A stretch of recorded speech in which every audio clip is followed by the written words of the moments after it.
तो कितना आपने कमाया उससे ज्यादा इंपॉर्टेंट है आपने कितना बचाया। कितना बचाया इससे भी ज्यादा इंपॉर्टेंट है कि जो बचाया उसको किस तरीके से इन्वेस्ट किया। ये कितने लोग समझ पा रहे हैं इस बात को? बट ये हमको कहीं नहीं सिखाया जाता है। स्कूल्स में, कॉलेजेस में, घर पे भी इसकी इतनी बात नहीं होती है कि पैसे को इन्वेस्ट कैसे करना है, स्मार्टली कैसे इन्वेस्ट करना है। क्योंकि अगर आपको स्मार्टली इन्वेस्ट करना आता है और आप मान लो महीने का, बहुत बड़ी बात नहीं करता, 2-3 हज़ार रुपए भी इन्वेस्ट करते रहते हो अभी से, इस एज ग्रुप से, which is around 25 years 30 years, तो आने वाले 20 साल बाद, 30 साल बाद पता है आपके अकाउंट में कितना पैसा हो सकता है अगर स्मार्टली इन्वेस्ट करते हो तो करोड़ों रुपए हो सकते हैं। तो this topic today is extremely important, चाहे आप मेल हो चाहे फीमेल हो।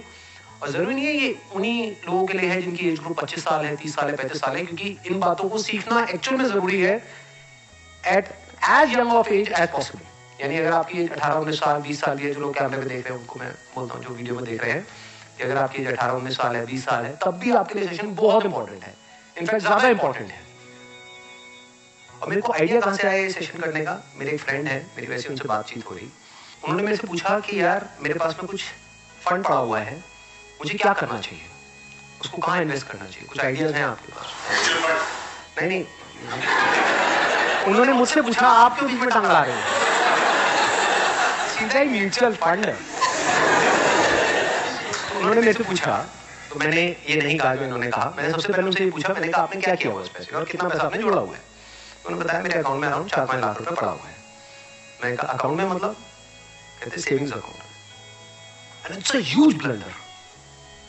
और आप में से भी बहुत सारे लोगों के अकाउंट में पैसा पड़ा होगा। कितने ऐसे हैं यहाँ पर? सेविंग अकाउंट में इंटरेस्ट कितना है पता है? 3%, 3.5%। इन्फ्लेशन कितनी है? इन्फ्लेशन पता है ना हम सबको क्या है? मान लो आज हम पेट्रोल खरीदते हैं, कितने का है पेट्रोल? कितने रुपए लीटर है?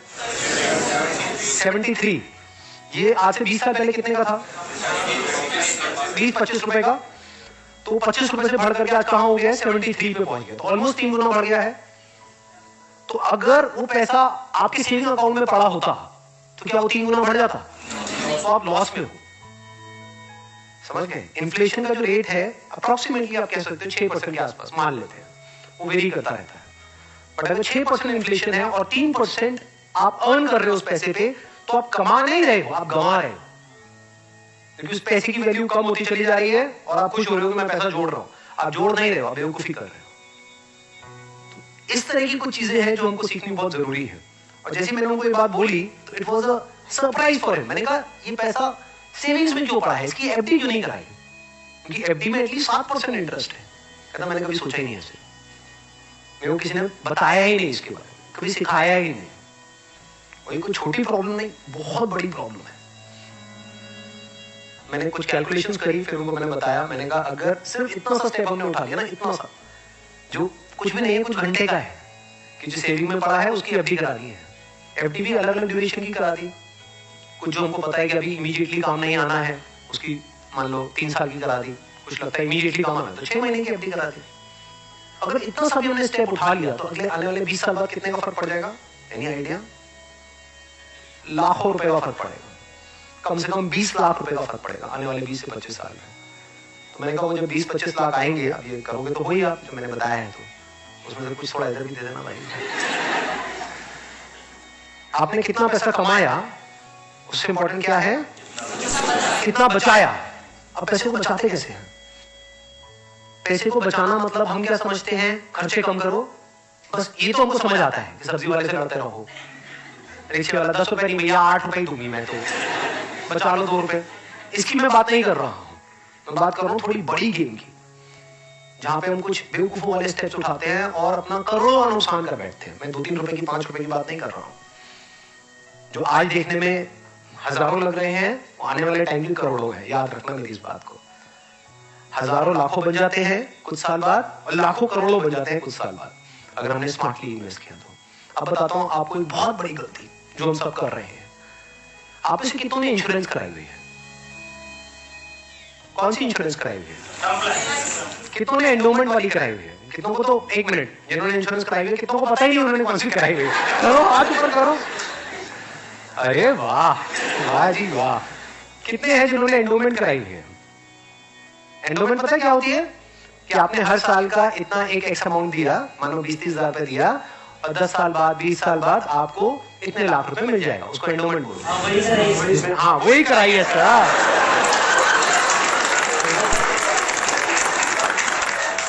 क्या सर एंडोमेंट सीधी बात करो ना।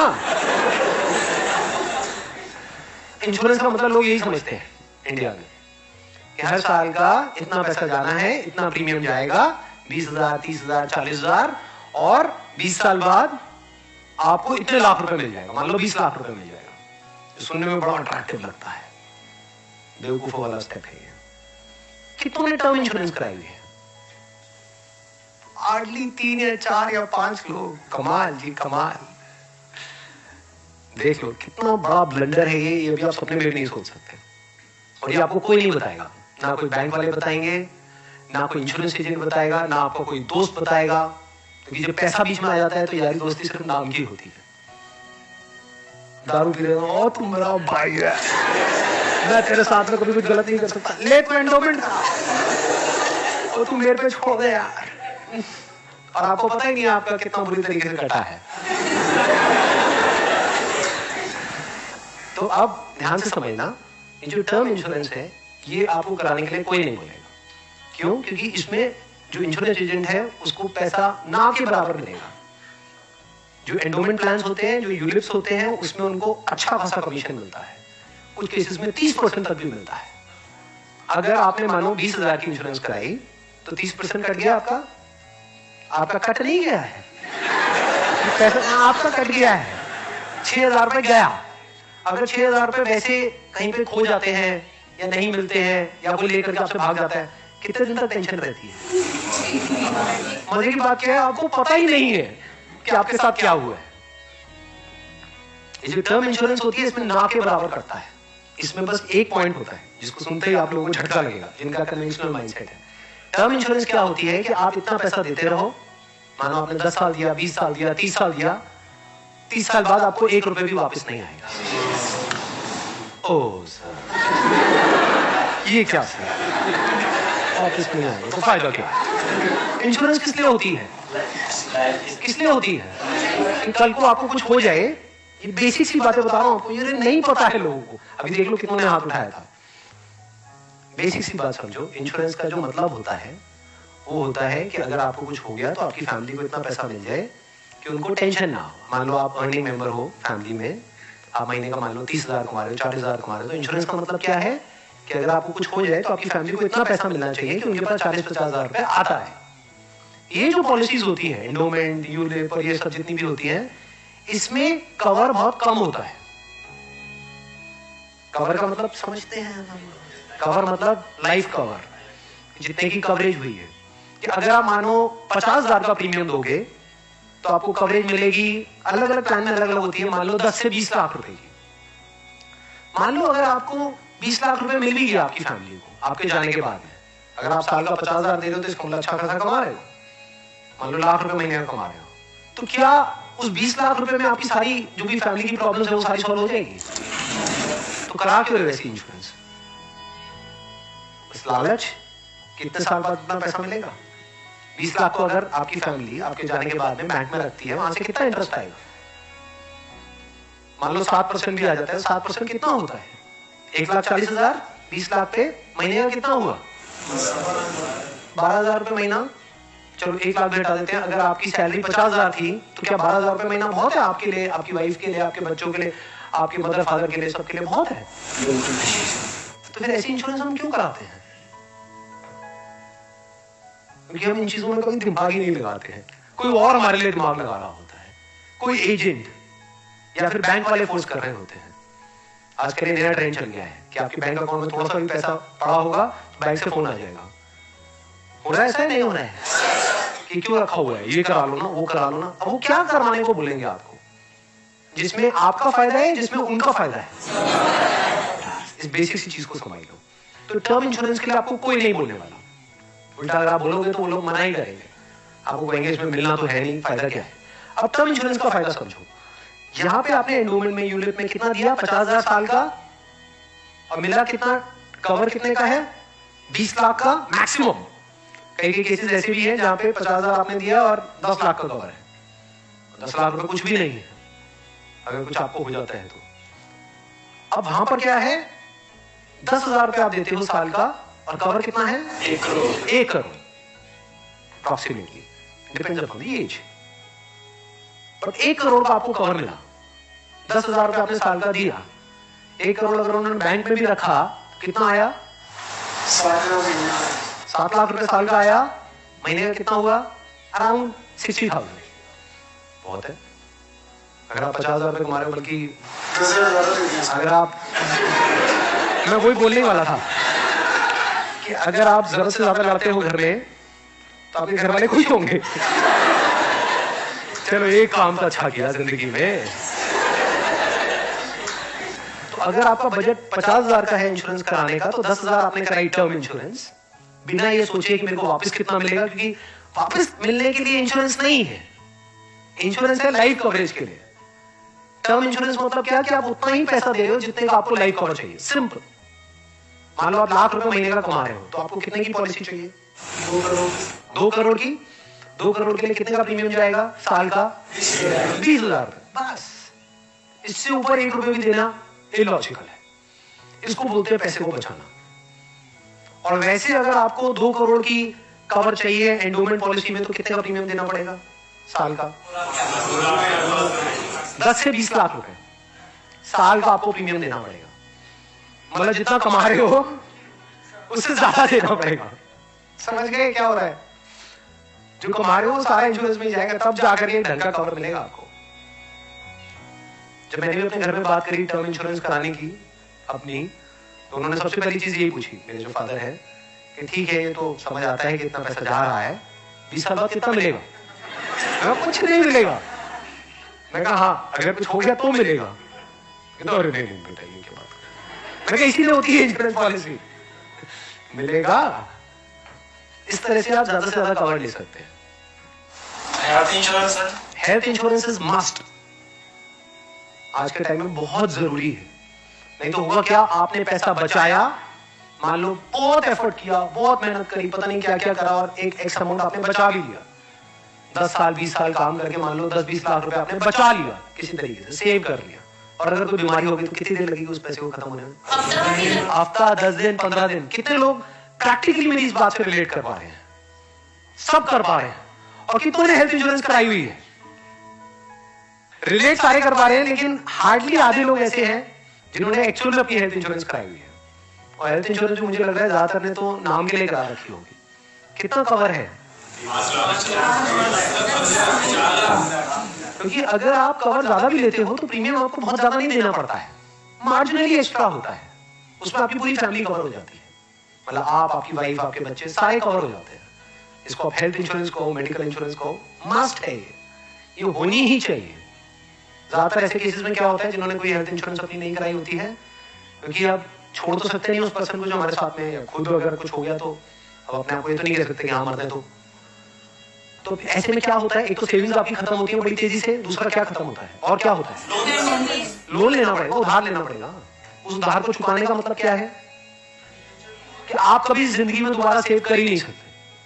समझ रहे हो प्रॉब्लम कितनी बड़ी है और कितनी कॉम्प्लिकेटेड है ये, कि मतलब जिंदगी में कभी आप पैसा जोड़ ही नहीं पाओगे, क्योंकि जो कमाओगे वो सारा उधार चुकाने में लगता रहेगा। या तो आप लोन लोगे बैंक से, या अपने किसी दोस्तों से, यहाँ से वहां से, जिससे भी लोगे, और नहीं दोगे उनको वापस तो दोस्ती खराब करोगे। और एक और जब बात यहां तक आई है तो एक और चीज, एक और गलती हम करते हैं, we want to make quick money. उससे हमेशा बच करके रहो। जहां भी क्विक मनी की बात हो रही हो, भैया इतना पैसा लगा दो, इतने टाइम में इतना पैसा मिल जाएगा, ये हो जाएगा, वो हो जाएगा, वहां से भाग जाओ, उल्टे हो जाओ और भाग जाओ वहां से, रुकना मत गलती से। ऐसी बहुत सारी स्कीम्स चल रही है मार्केट में, अनलिमिटेड, और करोड़ों लोगों ने अपने पैसे गंवाए हैं इन चक्करों में। अब आते हैं एक दूसरे एस्पेक्ट पे कि चलो हमने स्मार्टली पैसे को जोड़ा। कब जोड़ा? जब फालतू की जगह पे हमने पैसे को ब्लॉक नहीं किया। जैसे अगर आपने कोई एंडोमेंट प्लान ले लिया इंश्योरेंस का, जहां पे आपका साल का 50,000 रुपए जा रहा है, तो 50,000 रुपए तो आपका ब्लॉक हो गया अगले 20 साल के लिए। समझ गए ना? तो हमने वहां पे स्मार्टली प्ले किया, टर्म इंश्योरेंस कराई, वहां से पैसा बचाया, तो अभी जो पैसा बचा इसका हम क्या करें? क्या सेविंग अकाउंट्स में पड़ा रहने? No use. वो आपका पैसा बढ़ नहीं रहा है, एक्चुअल में कम हो रहा है। वहां पे जो आपके पैसे पड़े हुए हैं वो 10 साल बाद और कम हो जाएगी उसकी वैल्यू। तो करना क्या चाहिए? इतना पैसा जितना आपको लगता है कि यार मेरे को इमीडिएटली जरूरत पड़ सकती है, वो कितना है? जितना आपके महीने के खर्चे हैं इंटू 6 कर दो। वो पैसा है जो आपको कभी भी जरूरत पड़ सकती है। उस पैसे की आपने 6 महीने की एफडी करा दी। और एक बहुत अच्छा ऑप्शन अवेलेबल है हमारे पास में, वो है म्यूचुअल फंड्स। म्यूचुअल फंड्स पता है सबको क्या है? कितनों ने ऑलरेडी इन्वेस्ट किया हुआ है म्यूचुअल फंड्स में? बहुत कम लोगों ने। क्यों नहीं किया हमने इन्वेस्ट? नंबर 1 करेक्ट इंफॉर्मेशन नहीं है। नंबर 2 हम डरते हैं, हमें लगता है म्यूचुअल फंड भी कोई स्कीम है कि पैसा इकट्ठा किया और कल को अगर भाग गए या बंद हो गया तो पता नहीं क्या होगा। ये पैसा आपका 100% सेफ है because it is regulated by SEBI. तो यहां पे डरने की जरूरत नहीं है मेरा पैसा चला जाएगा, बस हमको यहां पे स्मार्टली प्ले करना पड़ेगा। So what we need to do is, एक तो आपने अपना 6 महीने का जो अपना कॉर्पस है उसको अलग कर दिया, यानी जो पैसा आपको चाहिएगा उसकी आपने एफडी करा दी, इंश्योरेंस वगैरह को प्लान कर लिया अच्छे से। फिर जो पैसा आपका बचा उसमें आप इन्वेस्ट कर सकते हो through SIP, systematic investment plan. It is an excellent option. Never try to get into stocks directly अगर आपको बहुत ही डीप नॉलेज नहीं है शेयर मार्केट की तो। हाँ, you are qualified in that और आपका काम ही वही है तब तो ठीक है। बट किसी की सलाह सुनी कि यार या कोई कहानियां सुनी कि ये शेयर पहले इतने का था अब इतने का हो गया, सुनी होगी ऐसी कहानियां। Never invest in stocks directly, क्योंकि कुछ नहीं पता कि वो कंपनी का क्या होने वाला है। हो सकता है आपका 100 रुपए आपने पूरा जो भी आपने जोड़ा या 1 लाख रुपए आपने जोड़ा और किसी की एडवाइस पे आपने उठा करके लगा दिया, वो 1 लाख रुपए 10,000 भी रह सकता है कुछ टाइम के अंदर, पता भी नहीं लगेगा। कहते हैं ना, never put all your eggs in the same basket, in one basket. तो करें क्या? क्योंकि ये प्रॉब्लम क्या है, इन्फ्लेशन अगर है 6% का और एफडी में आपको मिल रहा है 7%, तो अल्टीमेटली आप कितना कमा रहे हो? 1%। 1% से क्या होगा? करोड़पति बन जाओगे? इम्पॉसिबल। तो आप क्या कर सकते हो, अपना आधा पैसा सेफ जगह पर रखो। सेफ जगह क्या है? एफडी हो गया। एफडी में भी एक और चीज है जो बहुत लोगों को नहीं पता है। वो क्या है कि ऐसे एक तो है बैंक में आप एफडी कराते हो, एक है कुछ कंपनीज है जो क्रिसिल से या इकरा से, ऐसे ये कुछ ऑर्गेनाइजेशंस हैं, वहां से AAA रेटेड है। AAA रेटेड का मतलब होता है highly secure, as secure as a bank. वहां पर अगर आप एफडी कराते हो तो आपको 9% तक का इंटरेस्ट मिल जाता है। ये जो सुनने में लगता है ना 7% और 9%, ये अभी छोटा लगता है, लेकिन आने वाले 20 साल बाद इसकी कितनी बड़ी अमाउंट होती है अगर आप कंपाउंडिंग को बीच में ले आओ, that you can't even think in the wildest of your dreams. Compounding कितने लोगों को पता है? बहुत कम को। देखो, कंपाउंडिंग मतलब होता है जो हमको इंटरेस्ट मिलता है हमारे पैसे पे, जहां भी हम इन्वेस्ट करते हैं उस इंटरेस्ट पे भी तो इंटरेस्ट मिलता है ना। मान लो आपने 100 रुपए इन्वेस्ट किया, 1 साल बाद 20% की रिटर्न आई, तो अगले साल 120 पे 20% मिलेगा। कितना हो गया? 144। उसके अगले साल 144 पे 20% मिलेगा, 100 पे नहीं मिलेगा। और जब इसको आप इस तरीके से देखते चले जाओगे तो ये फिगर देखने में छोटी लगेगी, शुरू छोटे से होएगी, शुरू होएगी 2-3 हजार 5,000 से, ये करोड़ों में पहुंचने में देर नहीं लगेगी। मतलब हर महीने का मैं कंजर्वेटिव भी पकड़ता हूं, अगर 2-3 हजार पे भी हम सेव करते हैं, उसको स्मार्टली इन्वेस्ट करते हैं, इतना सा सीख जाते हैं, तो बहुत बड़ा डिफरेंस आ जाएगा हमारी लाइफ में आने वाले कुछ सालों में। Huge difference. तो आपको दिमाग ही लगाना है कि लॉन्ग टर्म में बेस्ट पॉसिबल ऑप्शंस क्या क्या अवेलेबल है। जैसे आप में से कितने हैं जो मैरिड हैं और जिनकी कोई डॉटर है, तो एक गवर्नमेंट की तरफ से स्कीम है सुकन्या योजना करके, सुना है इसके बारे में? That is an excellent investment option. Government की तरफ से सब्सिडाइज्ड है वो, तो वहां पे आप एक्सपेक्ट कर सकते हो 9% की रिटर्न जो गवर्नमेंट की तरफ से मिल रही है आपको। और हर साल का आपके ऊपर है आपको कितना इन्वेस्ट करना है। हाईएस्ट लिमिट 1.5 लाख की है, बट आपके ऊपर है। किसी साल में आपने 10,000 कर दिया, कभी 20,000 कर दिया, ऐसे आप करते रहे over a period of next 15-20 years. उसके बाद में बहुत बड़ा कॉर्पस उसको मिलेगा अपने एजुकेशन के लिए या किसी भी चीज के लिए, फ्यूचर के लिए। इसको बोलते हैं स्मार्ट इन्वेस्टमेंट। पैसे से पैसा कैसे कमाना है, ये बहुत बड़ी आर्ट है, क्योंकि ये जिसको आती है और अगर उसकी कमाई कम भी है तब भी वो आने वाले 20-30 साल बाद बिल्कुल ऐसे जैसे कछुआ और खरगोश की कहानी, इमीडिएटली नहीं। मान लो कोई बंदा है 50,000 रुपए कमा रहा है लेकिन वो स्मार्टली इन्वेस्ट कर रहा है। दूसरी तरफ से कोई बंदा है जो 1 लाख रुपए महीने में कमा रहा है लेकिन ना तो ढंग से पैसा बचा रहा है ना समझदारी से इन्वेस्ट कर रहा है। तो आने वाले 20-30 साल बाद ये जो 50,000 वाला है ये उससे बहुत आगे होगा, ये करोड़ों में होगा और उस बंदे के हाथ में कुछ भी नहीं होगा। हो सकता है डेट में हो, मतलब उसके ऊपर कर्जा होगा और ये बंदा ऐसा होगा जो कर्जा देने लायक पोजीशन में होगा। ऐसा भी हो सकता है, ये अगर हम बेसिक से फंडों को समझते चले जाएं तो आप ध्यान से समझना। अब यहां पर हम कहां तक पहुंच गए थे? SIP is an excellent option. SIP का मतलब होता है कि आपने अपना एक अमाउंट फिक्स कर लिया, हर महीने का इतना अमाउंट तो एसआईपी में देना ही देना है म्यूचुअल फंड में। अब म्यूचुअल फंड कैसे चूज करें? हजारों म्यूचुअल फंड है। लार्ज कैप इक्विटी फंड को पकड़ो, वो भी कुछ वेबसाइट्स है जैसे मनी कंट्रोल है, वैल्यू रिसर्च है, वहां पर जाकर के देखो उन फंड्स की रेटिंग कम से कम 4 से 5 स्टार होनी चाहिए। कोई ऐसा फंड है उसकी 1 या 2 स्टार की रेटिंग है, मत करो उसमें। बल्कि ऐसा फंड होना चाहिए जो हर वेबसाइट पे 4 या 5 स्टार की रेटिंग हो। अब आपने क्या किया कि हर महीने का अपना एक अमाउंट फिक्स कर लिया, दैट कुड बी एनीथिंग, 1000 रुपए, 2000 रुपए, 3000 रुपए, 4000, 5000, whatever that amount is. SIP के थ्रू ऑटोमेटिकली इतना अमाउंट आपके अकाउंट से डेबिट होता चला जाएगा over a period of next 10 years, 20 years, 30 years. अब स्मार्ट इन्वेस्टमेंट क्यों है? एक तरफ से मैं इंश्योरेंस के लिए मना कर रहा था, इसके लिए स्मार्ट क्यों है? क्योंकि यहाँ पे आपका पैसा नहीं कट रहा है, जो पैसा आप लगा रहे हो पूरा का पूरा इन्वेस्ट हो रहा है। इसमें भी 2 ऑप्शन है, एक आप ब्रोकर के थ्रू जा सकते हो, एक है डायरेक्ट जा सकते हो। तो वहां पे आपका 1% और बच जाएगा। मान लो टोटल 1.5% कटना था हर साल का, अब कितना कटेगा? सिर्फ आधा %। अभी 1% सुनने में छोटा लगता है, but over a period of 20-30 years ये लाखों रुपए का होता है। मतलब डिसीजन लेने में कुछ मिनट्स लगते हैं इन बातों को समझने में, लेकिन आने वाले टाइम में यही फर्क होगा कि आपके अकाउंट में लाखों है, करोड़ों है, क्या है। अच्छा, म्यूचुअल फंड क्यों और स्टॉक्स क्यों नहीं? क्योंकि स्टॉक्स में आप 1 या 2 या 4 में इन्वेस्ट कर रहे हो, म्यूचुअल फंड जो है वो डिवाइड कर देते हैं।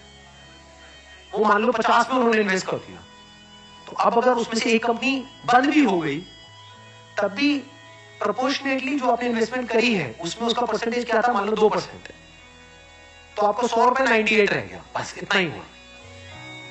अब मार्केट में सबसे बड़ा डर लोगों को ये होता है जो म्यूचुअल फंड में नहीं इन्वेस्ट करते हैं कि कल को नीचे आ गया तो क्या होगा, क्योंकि नीचे आने की कोई लिमिट नहीं है। एफडी में ये है कि नीचे नहीं आएगा, इंटरेस्ट कम हो सकता है, नीचे नहीं आएगा। तो म्यूचुअल फंड में लोग नीचे आने के नाम से करते हैं, ऊपर जाने में कोई डर नहीं है।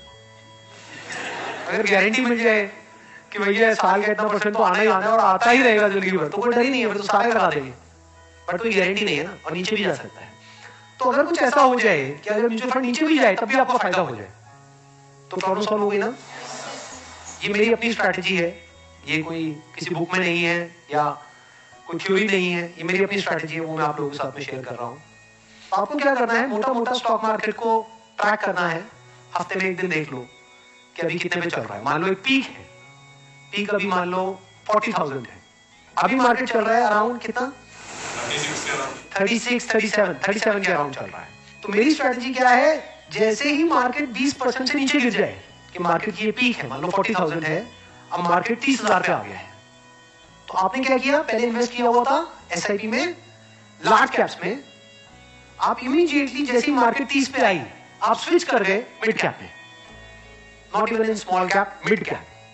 अब ऐसा क्यों किया? क्योंकि जब मार्केट 20% टूटेगा, सेंसेक्स का मतलब लार्ज कैप्स जो बड़ी कंपनीज हैं, जब मार्केट 20% टूटेगा यानी बड़ी कंपनीज के जो शेयर्स हैं वो 20% से टूटेंगे, तो जो छोटी कंपनीज हैं उनके शेयर्स 50 से 60%, 70% तक टूट जाएंगे। तो जब वो 60% टूटा तो 100 की चीज आपको कितने में मिल गई? 50 में या 40 पे। तो जब मार्केट नीचे भी गया तो आपका फायदा हो रहा है। ये स्ट्रैटेजी समझ आ गई? वापस से जैसे ही मार्केट जो भी लास्ट उसकी पीक थी, मान लो 40,000, उससे 20% ऊपर गया, तो मिड कैप से आप स्विच करेंगे वापस से लार्ज कैप में। ये स्ट्रैटेजी जो है ये मैंने सीखी है वॉरेन बफेट से। उनका जो बेसिक सा फंडा है, मतलब अगर एक लाइन के अंदर बोला जाए, वो क्या है कि जब मार्केट बहुत ज्यादा ग्रीडी हो तो डरो, और जब मार्केट डरा हुआ है तो ग्रीडी हो जाओ। बेसिक सा फंडा है। मतलब जब सब डरे हुए हैं थोड़े से लालची हो जाओ, और जब सब लालची हो रहे हैं, मतलब मार्केट ऊपर भाग रहा है, तो डरने लग जाओ। तो लार्ज कैप में डर कम है, मिड कैप में डर ज्यादा है।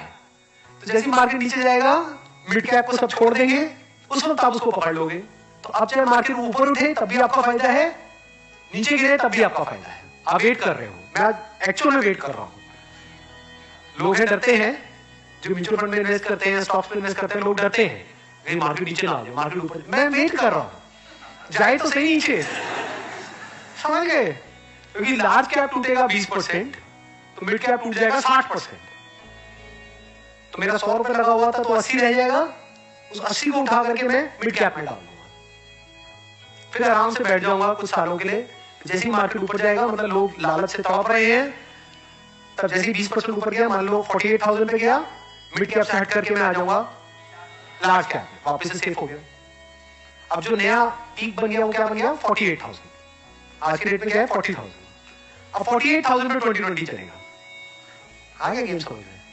तो यहां से आप पीसफुल हो, नहीं तो लोग डरे ही रहते हैं, म्यूचुअल फंड के नाम से डरते हैं। क्यों डरते हैं? अरे कम हो रहा है, कम हो रहा है, कम हो रहा है। कम हो रहा है तो बढ़िया है, तभी आपका फायदा है, और बढ़ रहा है तो फायदा है।